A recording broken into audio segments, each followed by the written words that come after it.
it's CJ. Welcome to week 14 of your pregnancy. You are now officially in your second trimester. Today we're going to talk about what's happening with your tiny human, some of the symptoms that you can expect to be having, what symptoms are not okay. And if you stick around, I will tell you the 6 things that I recommend you do while you're busy making that little human. At this point, your app is probably telling you that your baby is the same size as a lemon. Most of the apps, however, continue to use the crown rump length, measuring from the top of the head to the bottom of the baby's booty. In the medical world, once you get into the second trimester, we include the legs in that length. So technically, your baby is now measuring 5.8 inches or 14.7 centimeters from the top of their head to their heel. Your baby also now weighs about 3.3 ounces or 93 grams. This week, the toenails are starting to form. Your baby's making faces, squinting and frowning. The heart is beating 120 to 160 times per minute. And if you have an ultrasound this week, you're going to see a very, very active little one. Some of you may even be feeling those little flutters, especially if this is not your first baby.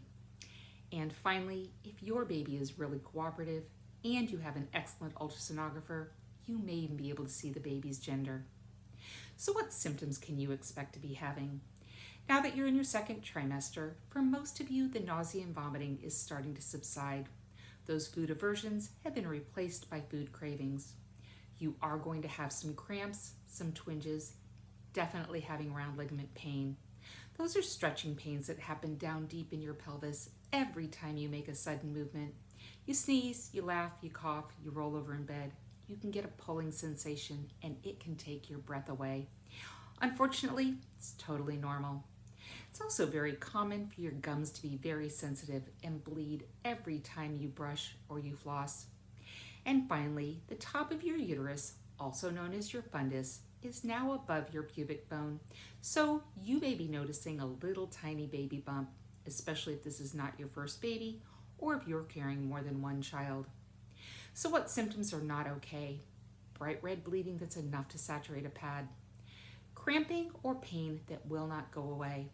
It's also not okay for you to be so depressed or have anxiety that is so bad that you are having a hard time functioning. If you are struggling with either depression or anxiety, please talk to your provider about that. So here are the things that I recommend you do now that you're in your second trimester. Number 1, schedule a dental cleaning. Because of the swelling in your gums, bacteria can collect and that can lead to preterm labor. Number 2, make sure you're staying really well hydrated, trying to take in at least 2 to 3 liters of fluid every single day. Number 3, make sure you're moisturizing your skin, especially your breasts and your tummy. As your skin grows, it will get dried out because you don't have enough lubrication. That can lead to stretch marks. Number 4, now's a good time to start thinking about baby names, especially if you already know the gender of your baby. Number 5, now that you're getting some of your energy back, try to stay active, walking, swimming, prenatal yoga. And finally, number 6, I hope that you're writing down all of the questions that you and your partner have in preparation for your upcoming prenatal visit.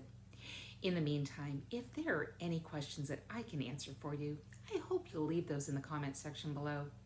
And while you're in that comment section, I would also really, really appreciate it if you hit the like button and/or feel free to share this video. Hello, it's CJ. Thank you so much for watching the entire video. I truly do hope that the information has been helpful. When I make these videos, it is not meant to replace a visit with your healthcare provider. Rather, my hope is after watching my video, you know what questions to ask your provider at your next visit to best meet your own healthcare needs. In the meantime, if there's any questions that I can answer, I hope you'll reach out to me.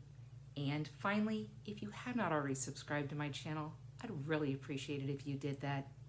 That's all I have for today. This is CJ, and I am at your cervix.